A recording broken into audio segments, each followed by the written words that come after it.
ତ ଦର୍ଶକ ବନ୍ଧୁ ଆଜି ଆମେ ଆପଣଙ୍କୁ ଦେଖାଇବୁ ଯେ ଜନ୍ମାଷ୍ଟମୀ କିପରି ପାଳନ କରାଯାଏ, ତାର ପୂଜା ବିଧି। ଶ୍ରୀକୃଷ୍ଣଙ୍କର ଯେଉଁ ଜନ୍ମାଷ୍ଟମୀ ପାଳନ କରାଯାଏ ତାଙ୍କର ଯେଉଁ ପୂଜା ବିଧି ରହିଛି ସେ କିପରି ରହୁଛି ଆପଣମାନେ ବର୍ତ୍ତମାନ ଦେଖୁଥିବେ। ତାଙ୍କର ଇଏ ବସ୍ତ୍ର ଅଳଙ୍କାର, ରୂପା ସୁନା ଅଳଙ୍କାର ଅଛି। ବର୍ତ୍ତମାନ ତାଙ୍କ ବସ୍ତ୍ର ଅଛି, ତାଙ୍କ ମୁକୁଟ ବି ଅଛି। ଦେଖୁଥିବେ ଇଏ ପୂର୍ବରୁ ବର୍ତ୍ତମାନ ପୂଜା ବିଧି ଆରମ୍ଭ ହୋଇଯାଇଛି। ବର୍ତ୍ତମାନ ମୁରୁଜ ପଡ଼ୁଛି। ଦେଖନ୍ତୁ କିଭଳି ମୁରୁଜ ପକାଯାଉଛି। ପୂଜା ପୂର୍ବରୁ, ପୂଜା ଆରମ୍ଭ କରିବା ପୂର୍ବରୁ ପ୍ରଥମେ ଏପରି ମୁରୁଜ ପକାଯିବ ଯେଉଁଠି କଳସ ସ୍ଥାପନ କରାଯିବ। ପୂଜା କରିବା ପୂର୍ବରୁ କଳସ ସ୍ଥାପନ କରାଯିବା ପାଇଁ ଆଗେ ମୁରୁଜ ପକାଯାଉଛି। ବିଭିନ୍ନ ରଙ୍ଗର ମୁରୁଜ, ଆପଣ ଯେତେ ପ୍ରକାର ମୁରୁଜ ବ୍ୟବହାର କରିପାରିବେ। ସୁନ୍ଦର କରିବା ପାଇଁ ଆପଣଙ୍କ ମୁରୁଜ ଯେତେ ପ୍ରକାର ବ୍ୟବହାର କରିପାରିବେ। ସେମିତି କିଛି ନାହିଁ ଯେ 2 ପ୍ରକାର କି 3 ପ୍ରକାର, ଆପଣ ଯେତେ ପ୍ରକାର ମୁରୁଜ ବ୍ୟବହାର କରିପାରିବେ। କଦଳୀ ପତ୍ର ଉପରେ ବର୍ତ୍ତମାନ କଳସ ବସିଯାଇଛି। ଆପଣମାନେ ଦେଖୁଥିବେ କଳସ ଉପରେ ବିଭିନ୍ନ ପ୍ରକାରର ପତ୍ର ଅଛି। ଆମ୍ବ ପତ୍ର,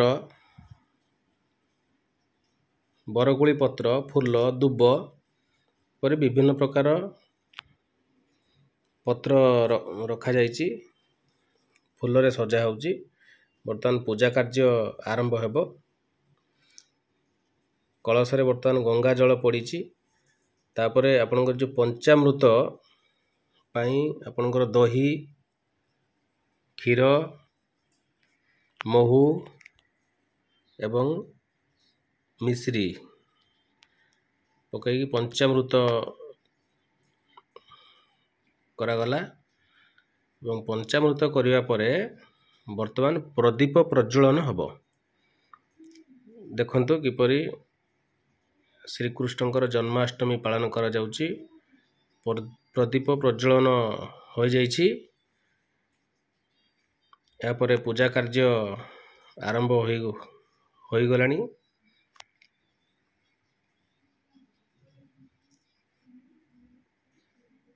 ସେ ପଞ୍ଚାମୃତରେ ଘିଅ ବି ପଡ଼ିଛି। ଘିଅ, ତୁଳସୀ,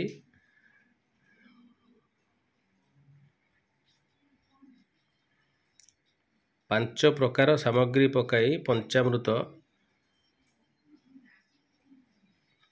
ହୋଇଥାଏ, ଯେଉଁଥିରେ ଶ୍ରୀକୃଷ୍ଣଙ୍କୁ ସ୍ନାନ କରାଯିବ। ଦେଖୁଥିବେ ବର୍ତ୍ତମାନ ସକାଳୁ ଯେଉଁ ପୋଷାକ ପରିଧାନ କରିଥିଲେ ତାଙ୍କୁ କାଢ଼ି ଦିଆଯାଇଛି। ଆମେ ବର୍ତ୍ତମାନ ଆପଣଙ୍କୁ ଦେଖାଉଛୁ ରାତି ପୂଜା, ଆପଣମାନଙ୍କୁ ଦେଖାଉଛୁ। ଏ ପୂଜାଟି ରାତିରେ, ଯେଉଁ ପୂଜା ରାତିରେ ହେଉଛି, ଦିନ ପୂଜା, ସକାଳ ପୂଜା ଏବଂ ଖରାବେଳ ପୂଜା ସରିଯାଇଛି। ଆମେ ବର୍ତ୍ତମାନ ରାତି ପୂଜା ଆପଣମାନଙ୍କୁ ଦେଖାଉଛୁ। ପ୍ରଥମେ ତାଙ୍କୁ ଜଳରେ ସ୍ନାନ କରାଗଲା ଏବଂ ତାପରେ ପଞ୍ଚାମୃତରେ ତାଙ୍କୁ ସ୍ନାନ କରାଯାଉଛି। ଆପଣମାନେ ଦେଖୁଛନ୍ତି କିପରି ସ୍ନାନ କରାଯାଉଛି ତାଙ୍କୁ। ଶ୍ରୀକୃଷ୍ଣଙ୍କର ଜନ୍ମାଷ୍ଟମୀ, ଆଜିର ଦିନରେ ଜନ୍ମ ହୋଇଥିଲେ ପ୍ରଭୁ ଶ୍ରୀକୃଷ୍ଣ।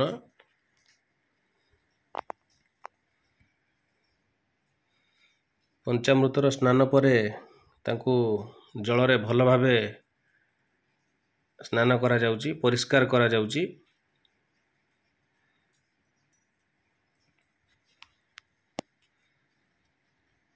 ଏହି କାର୍ଯ୍ୟଟି ମୁଖ୍ୟ କାର୍ଯ୍ୟ।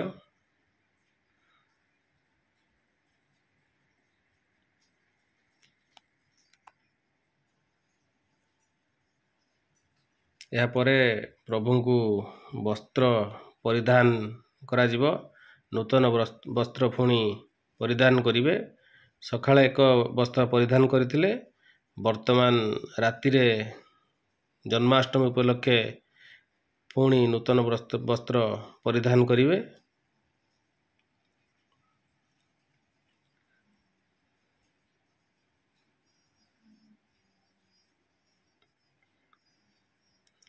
ବର୍ତ୍ତମାନ ଆପଣମାନେ ଦେଖୁଥିବେ କିପରି ବସ୍ତ୍ର ପିନ୍ଧା ଯାଉଛି। ସମ୍ପୂର୍ଣ୍ଣ ପୂଜା ବିଧି এই ଭିଡ଼ିଓ ମାଧ୍ୟମରେ ଆପଣ ପାଇପାରିବେ।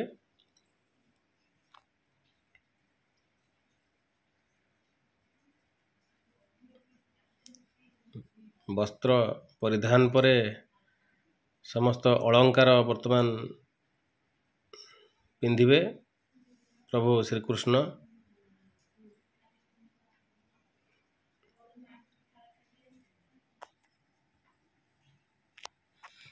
ସୁନାର କାନଫୁଲ ତାଙ୍କୁ ପିନ୍ଧା ଯାଉଛି ବର୍ତ୍ତମାନ।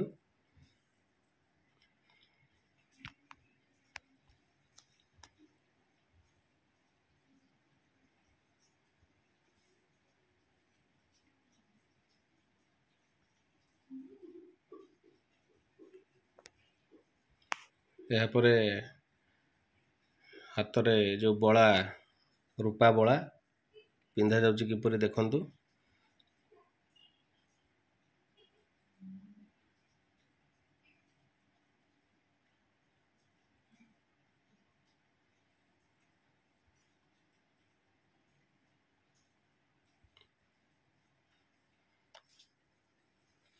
এই ଭିଡ଼ିଓରେ ଆପଣମାନେ ସମ୍ପୂର୍ଣ୍ଣ ପୂଜା କିପରି ହେଉଛି ସବୁ ଜାଣିପାରିବେ।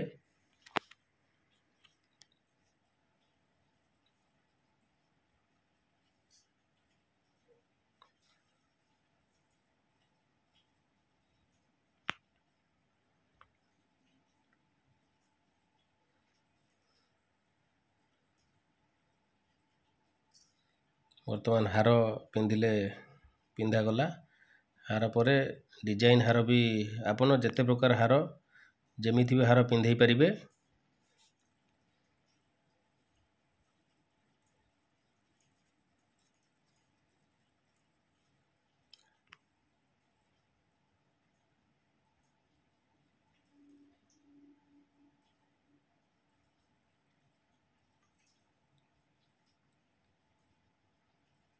ବର୍ତ୍ତମାନ ତାଙ୍କର ମୁକୁଟ ପିନ୍ଧା ଯାଉଛି। ମୁକୁଟ ଉପରେ ତାଙ୍କର ମୟୂର ଚୂଳ, ଯେଉଁଟା କି ମୁଖ୍ୟ ମୟୂର ପକ୍ଷୀ ତାଙ୍କର ପ୍ରିୟ ଶ୍ରୀକୃଷ୍ଣଙ୍କର। ତା ଉପରେ ଏକ ରୂପାର ମୁକୁଟକୁ ଭଲ ଭାବେ ବନ୍ଧା ଯାଉଛି ଏବଂ ତାଙ୍କର ବଂଶୀ ଏବଂ ଡିଜାଇନ୍ ଚୁଡ଼ି ବି ତାଙ୍କୁ ପିନ୍ଧାଗଲା। ଏବେ ଆପଣମାନେ ଦେଖୁଥିବେ ଡିଜାଇନ୍ ଚୁଡ଼ି କିପରି ପିନ୍ଧା ଯାଉଛି।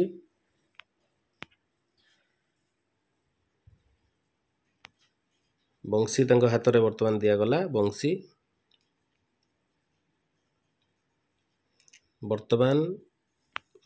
ପ୍ରଭୁ ବର୍ତ୍ତମାନ ତାଙ୍କ ଆସ୍ଥାନକୁ ଯାଇଛନ୍ତି। ତାଙ୍କର ବସ୍ତ୍ର ପରିଧାନ କାର୍ଯ୍ୟ ଶେଷ ହୋଇଛି। ବସ୍ତ୍ର ପରିଧାନ ପରେ ତାଙ୍କର ବର୍ତ୍ତମାନ ମୁଖ୍ୟ ପୂଜା ଆରମ୍ଭ ହେବ। ବସ୍ତ୍ର ପରିଧାନ ପରେ ଆପଣ ଦେଖୁଥିବେ କେତେ ସୁନ୍ଦର ଦେଖାଯାଉଛନ୍ତି ପ୍ରଭୁ। ପୂଜା କାର୍ଯ୍ୟ ଆରମ୍ଭ ହୋଇଯାଇଛି।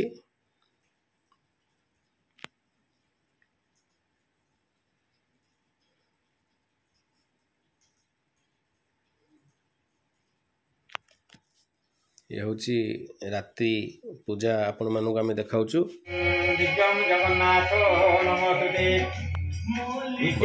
ଶ୍ରୀକୃଷ୍ଣଙ୍କର କିପରି ଜନ୍ମ ହୋଇଥିଲେ, ତାଙ୍କର ଜନ୍ମ ହେବାର ଉଦ୍ଦେଶ୍ୟ ଏ ବହି ଲେଖା ହେଇଛି। ସେ ବହି ପାଠ କରାଯାଉଛି। ଭୋଗ ସାମଗ୍ରୀ ବି ସେଠାରେ ରଖାଯାଇଛି ଏବଂ ସମସ୍ତ ପୂଜା ପରେ ବହି ପାଠ ପରେ ବର୍ତ୍ତମାନ ଭୋଗ ପାଇଁ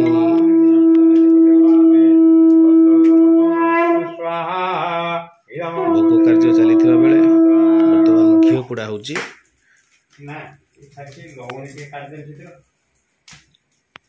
ଦେଖନ୍ତୁ ବର୍ତ୍ତମାନ ଭୋଗ କିଭଳି କଟା ହେଉଛି।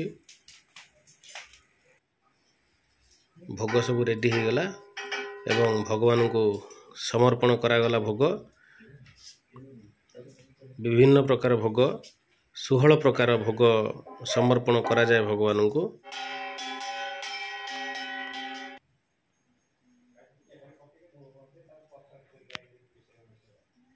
वर्तमान घी पोड़ा सरी जाइए।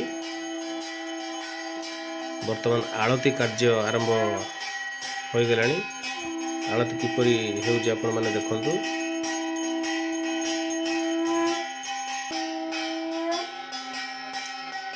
आलती पूर्वर प्रभु को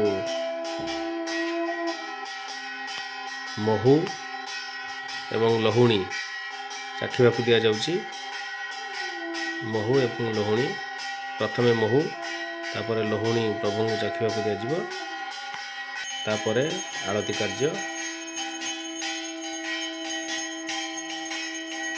आलती पूजा चली वर्तमान आपण माने देखुथिबे।